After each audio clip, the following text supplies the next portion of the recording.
وعلیکم السلام ورحمۃ اللہ وبرکاتہ۔ حضرت ایک سوال آپ کی خدمت میں عرض کرتا ہوں کہ آپ فرمائیے، لوگ اپنے اہل و عیال کی قبروں پر گئے، بزرگان کی مزاروں پر گئے، ایک طبقہ ایسا ہے جو کہتا ہے کہ یہ شرک ہے، یہ بدعت ہے، قرآن و حدیث کے خلاف ہے۔ آپ اس پر ذرا روشنی ڈال دیجیے تاکہ عوام کو اس کے بارے میں ہمارے لوگ شب برات میں اپنے مدفونین کی قبروں پر گئے ہے نا، اور بزرگوں کی زیارت کو بھی گئے، تو کیا ہے، ایک طبقہ کیا کہتا ہے؟ کہ یہ شرک ہے، یہ بدعت ہے، ہم، قرآن و حدیث کے خلاف ہے۔ کون؟ سب سے پہلی بات یہ ہے کہ دین کی صحیح سمجھ ہونی چاہیے، اور دین کی صحیح سمجھ جو رکھتا ہے اس سے سمجھیں گے تو صحیح سمجھ آئے گی، اور جو دین کی سمجھ رکھتا نہیں ہے صحیح، تو اس سے سمجھیں گے تو سمجھ نہیں آئے گی۔ مثال کے طور پر آپ یہ دیکھیے کہ آپ بیمار پڑے اور ایک نسخہ دوا کا آپ کو جھولا چھاپ ڈاکٹر نے بھی لکھا، اور دوائی ایک بتائی M B B S doctor نے بھی نسخہ لکھا، جھولا چھاپ ڈاکٹر نے بھی نسخہ لکھا، تو آپ کس کی دوائی کو ماننے کی ترجیح دیں گے؟ جو بڑا ڈاکٹر ہے اس کا لکھا ہوا نسخہ پہلے مانیں گے، اسی کو آپ ترجیح دیں گے۔ اور اگر آپ نے جھولا چھاپ نسخے کو مان لیا ہے تو جو سنے گا آپ کو کیا کہے گا؟ بدھی نہیں ہے، ہاں، بیوقوف سمجھے گا۔ اسی طریقے سے حال یہاں بھی ہے، قرآن حدیث، قرآن و سنت اپنی جگہ پر ہیں، اور اب دیکھنا یہ ہے کہ جو قرآن حدیث کے زیادہ سمجھ والے تھے اور جن کا دین میں بہت بڑا مرتبہ تھا، یعنی بہت بڑے بڑے محدث، بہت بڑے بڑے فقہا جو رات بھر اللہ کی عبادت کیا کرتے تھے، تو وہ لوگ کیا کرتے تھے؟ آیا کہ وہ لوگ اس پہ کیسا سوچتے تھے، یا ان کا عمل اور کردار کیسا تھا ہے؟ تو ہم آپ کو بتا دیتے ہیں کہ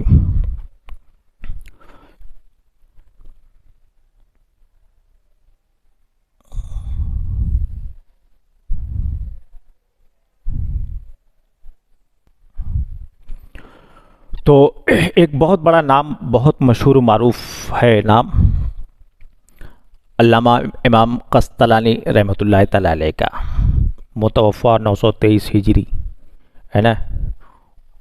یہ بہت بڑے امام اور محدث اور زبردست فقیہ رہے ہیں۔ تحریر کیا کہ امام بخاری رحمۃ اللہ علیہ کے وصال کے 200 سال بعد سمرقند میں قحط سالی ہوئی، یعنی بارش نہیں ہوتی تھی۔ لوگوں نے کئی بار بارش کے لیے دعائیں مانگی مگر بارش نہ ہوئی۔ پھر ایک صالح بزرگ نے قاضی شہر کو کہا کہ لوگوں کو لے کر امام بخاری رحمۃ اللہ علیہ کے مزار پر جاؤ۔ یہ کون کہہ رہا ہے؟ امام قسطلانی رحمۃ اللہ تعالی علیہ لکھ رہے ہیں، جو بہت بڑے امام، یہ نہیں کہ کٹو حدیث یاد نہیں ہے روایت پہ، سمجھ میں آیا؟ بہت بڑے امام وہ لکھ رہے ہیں، اس واقعہ کو نقل کر رہے ہیں کہ اس صالح بزرگ نے کہا قاضی شہر سے کہ لوگوں کو امام بخاری رحمۃ اللہ تعالی علیہ کے مزار پر جاؤ۔ وہاں اللہ تعالیٰ سے دعا مانگو، امید ہے اللہ تعالیٰ بارش عطا فرمائے گا۔ لوگ بھی جاتے ہیں مزار شریف پہ، مؤثر حقیقی وحدہ لا شریک ہے، صاحب مزار کے وسیلے سے دعا مانگتے ہیں جیسے یہاں ذکر کیا جاتا ہے۔ چنانچہ ایسے ہی کیا گیا۔ لوگوں نے جب امام بخاری کی قبر پر جا کر گریہ وزاری کی اور آپ کے وسیلے سے دعا مانگی اور آپ سے قبولیت دعا کی سفارش کی، درخواست کی، تو اس قدر بارش ہوئی کہ لوگ بارش کی کثرت کی وجہ سے 7 دن تک سمرقند واپس نہیں آ سکے۔ تو جی بارش ہوئی تو یہاں پر بات یہ ہوئی کہ قبر پر جانا اور وہاں اپنی حاجت کو پوری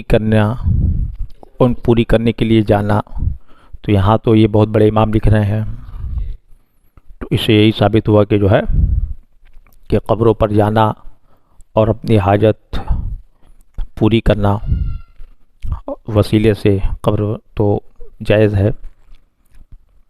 اور اسی طریقے سے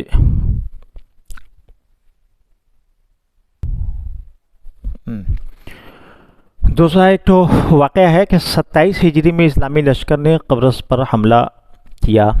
حضرت ام حرام رضی اللہ تعالیٰ عنہ اپنے شوہر کے ہمراہ اس لشکر میں 27 ہجری ہمراہ اس لشکر میں شامل تھی۔ آقا کریم صلی اللہ علیہ وسلم نے انہیں پہلے ہی یہ غیب کی خبر دے دی تھی کہ تم اس بحری جہاد میں شریک ہوگی۔ چنانچہ قبرص فتح ہونے کے بعد آپ وہاں گھوڑے سے گر کر وفات پا گئیں اور قبرص ہی میں دفن کی گئیں۔ آپ کے مزار مبارک کے فیوز و برکات کے باعث لوگ وہاں زیارت کے لیے آنے لگے۔ اب حافظ ابن کثیر رحمۃ اللہ تعالی علیہ سب لوگ جانتے ہیں، چاہے جس بھی مسلک کے عالم ہو، حافظ ابن کثیر کو سب لوگ جانتے ہیں۔ 774 ہجری متوفہ انتقال ہوا، 774 ہجری میں۔ فرماتے ہیں کہ عوام میں آپ کی قبر المرأۃ الصالحہ یعنی صالحہ خاتون کی قبر کے نام سے مشہور ہو گئی، اور لوگ وہاں جا کر جو دعا کرتے ہیں وہ قبول ہوتی ہے۔ ہم یہ کہہ رہے ہیں کہ یہ بات لکھ کون رہا ہے؟ وقت کا بہترین زبردست عالم حافظ ابن کثیر کہہ رہے ہیں کہ لوگ وہاں جاتے ہیں اور منہ مانگی مراد پاتے ہیں۔ حوالہ ہے البدایہ والنہایہ جلد 7 صفحہ 153۔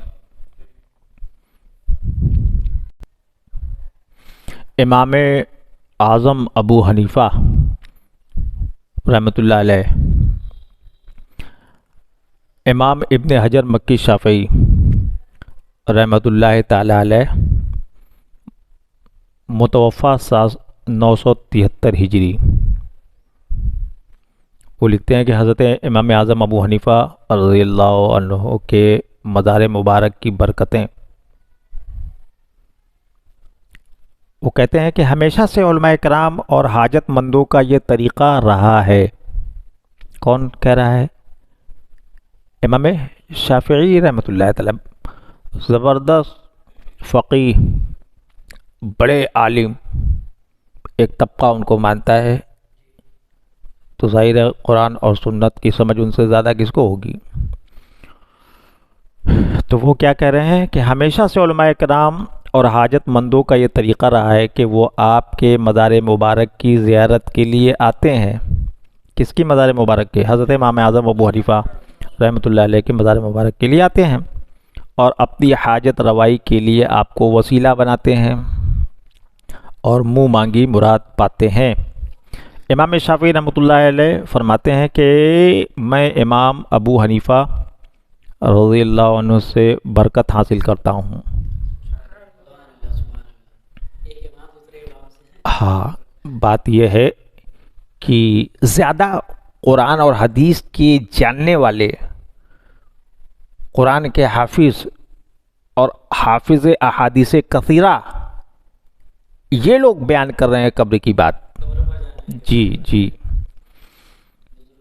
کہ ہاں، کہ وہ کہتے ہیں کہ میں برکت حاصل کرتا ہوں اور ان کی قبر مبارک کی زیارت کرتا ہوں.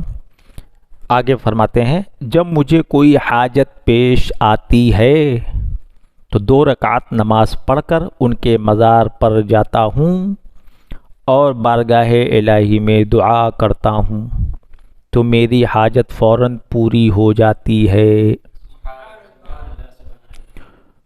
تو یہ ہمارے پیشوا ہیں، بہت بڑے عالم.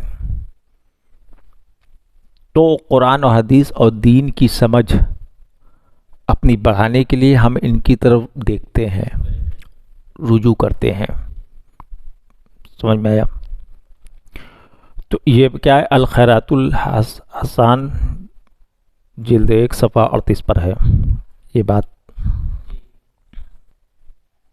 اور آگے دیکھیے کہ علامہ یوسف بن اسماعیل نبہانی رحمۃ اللہ علیہ 1350 ہجری میں انتقال ہے آپ کا، متوفا. فرماتے کہ امام احمد بن حنبل رحمۃ اللہ علیہ نے امام شافعی رحمۃ اللہ علیہ سے توسل کیا، یعنی وسیلہ بنایا، اللہ کی بارگاہ میں بنایا. تو ان کے شہزادے نے تعجب کیا. اس پر امام احمد رحمۃ اللہ علیہ نے فرمایا کہ امام شافعی رحمۃ اللہ علیہ ایسے ہیں جیسے لوگوں کے لیے سورج اور بدن کے لیے صحت و تندرستی. یہ فرمایا. اب اسی پر آگے بولتے ہیں شیخ عبدالحق محدث دہلوی رحمۃ اللہ تعالی علیہ. یہ پورے ہندوستان اور اس کے باہر بھی علم حدیث کے پھیلانے والے بالی کہلاتے ہیں، ہے نا. ان سے بڑا کوئی حدیث داں کون ہوگا؟ تو یہ جو کہیں گے، یہ جو کریں گے، وہ دلیل ہوگی نا، ہے کہ نہیں؟ تو شیخ عبدالحق محدث دہلوی رحمۃ اللہ تعالی علیہ 1052 ہجری میں انتقال ہے آپ کا، متوفا. فرماتے ہیں کہ آپ کا مزار مبارک قرافہ مصر میں ہے، لوگ اس کی زیارت کے لیے آتے ہیں اور اس کی برکت حاصل کرتے ہیں. اگر کوئی شرک کی بات ہوتی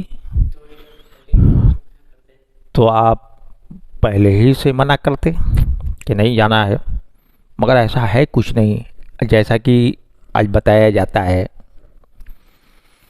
اور یہ حوالہ ہے مقدمہ اشعۃ اللمعات شرح مشکات میں ہے.